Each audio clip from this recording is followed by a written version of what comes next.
নমস্কার বন্ধুরা, আজকে মূলোর পরোটা বানাবো। খুব ভালো লাগে খেতে। অনেকেই আছে যারা মূলো খেতে চায় না, কিন্তু এইভাবে মূলোর পরোটা বানিয়ে খেলে ভীষণ ভালো লাগবে খেতে, আবার খেতে ইচ্ছে করবে। তো চলুন দেখে নিই তাড়াতাড়ি মূলোর পরোটার রেসিপি। আমি এখানে দুটো বড় বড় মূলো নিয়েছিলাম, সেটাকে প্রথমে খোসা ছাড়িয়ে নিয়ে গ্রেট করে নিয়েছি।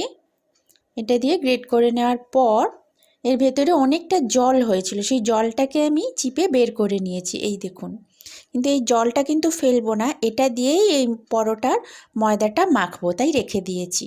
এখানে আমি ময়দা নিয়েছি, যার যেরকম দরকার সেরকম বুঝে ময়দা নেবেন।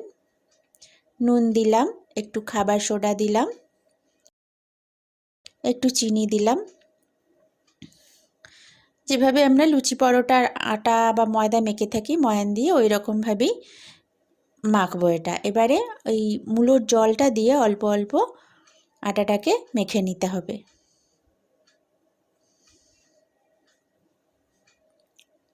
আমি অন্য কোনো জল এখানে ব্যবহার করিনি, ওই মূলোটাকে চিপে যে জলটা বেরিয়েছিল সেটা দিয়েই আমি পুরো ময়দাটা মেখেছি। ময়দা মাখা হয়ে গেছে, এবার আমি একটু তেল এতে লাগিয়ে রাখলাম। রেখে আমি 1 ঘন্টা মতন রেখেছিলাম, অন্তত 10 থেকে 15 মিনিট রাখলেই যথেষ্ট সময়। ঢাকা দিয়ে রেখে দিয়েছিলাম 1 ঘন্টা। 1 ঘন্টা পর আমি আবার ফিরে এসেছি। দেখুন ময়দাটা বেশ নরম হয়ে গেছে। এবার আমি পরোটা বানাবো। হাতে একটুখানি তেল লাগিয়ে নিয়ে পরোটার লেচি কেটে নিয়েছি। একটু মোটা মোটা করে, একটু বড় বড় করে লেচিগুলো করে নিতে হবে, কেননা ভেতরে পুর ভরতে হবে, সেই বুঝে লেচিগুলো বানাতে হবে। এইবারে এই মূলোটা জল ঝরিয়ে দেখুন কীরকম ঝুরঝুরে মতন হয়ে গেছে। এবার এর মধ্যে আমি ধনে পাতা দিলাম, একটু ভাজা মশলা দিলাম, একটু ধনে গুঁড়ো, একটু জিরে গুঁড়ো, আর জোয়ান একটু হাত দিয়ে এরকম রগড়ে এর ভেতরে দিয়ে দিলাম। একটু চিনি দিচ্ছি, একটু মিষ্টি মিষ্টি হলে ভালো লাগে খেতে। এবার পুরো সমস্ত উপকরণগুলো ভালো করে মিশিয়ে নিলাম। আর ভাজা মশলার মধ্যে ছিল ধনে, জিরে আর শুকনো লঙ্কা, এটাকে শুকনো খোলায় ভেজে তবে করেছিলাম। এবার একটু চিলি ফ্লেক্স মানে শুকনো লঙ্কা শুকনো খোলায় ভেজে সেটা বানিয়েছিলাম, আর নুন দিলাম। এবার এটা পুরোটাকে আবার ভালো করে মিশিয়ে নিচ্ছি। নুন দিয়ে বেশিক্ষণ রেখে দেওয়া যাবে না, তাড়াতাড়ি করে ফেলতে হবে, নইলে আবার জল ছেড়ে দেবে মূলো থেকে। সেই জন্য আমি তাড়াতাড়ি পরোটাগুলো বানিয়ে ফেলছি। এই দেখুন হাতে করে যেভাবে আমরা কচুরিটা বানাই, মোটামুটি সবাই জানি আমরা ব্যাপারটা, তবুও এরকম খোল করে নিয়ে এর মধ্যে মূলোর পুরটা আমি ভরবো। মূলোর পুর ভরে দিচ্ছি।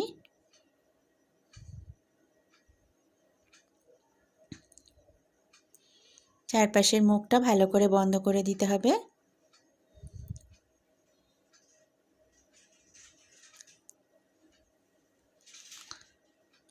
ভরা হয়ে গেছে, এবার আমি অল্প অল্প আটা দিয়ে বেলে নেব। প্রথমে হাত দিয়ে এটাকে যতটা সম্ভব একটু চেপে চেপে বড় করে নিলে ভালো হয় আর কি, তাহলে ফাটার চান্সটা কম থাকে।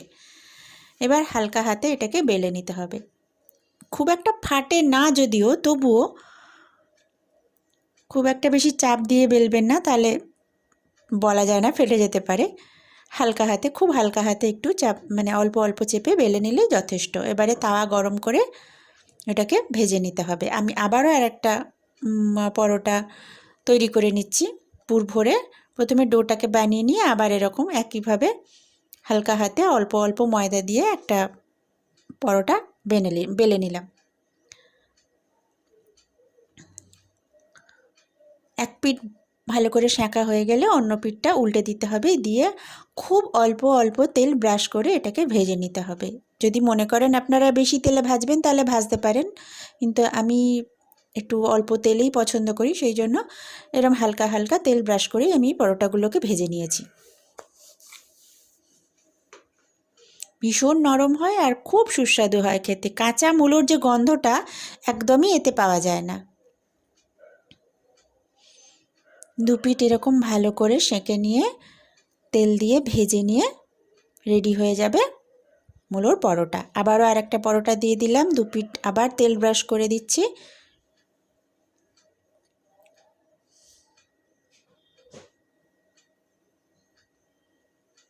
এক পিঠ হয়ে গেছে, আমি আবার আরেক পিঠ উল্টে সেঁকে নিলাম।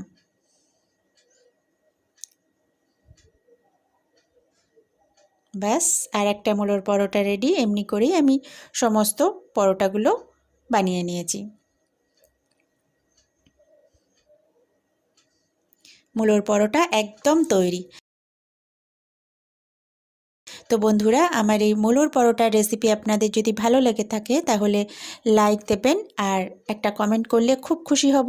যারা এখনও আমার চ্যানেল সাবস্ক্রাইব করেননি তারা প্লিজ সাবস্ক্রাইব করুন, পাশের বেল অপশানটা টিপে দিন যাতে আবার আমার আপলোড করা ভিডিও নোটিফিকেশান আপনাদের কাছে পৌঁছে যায়।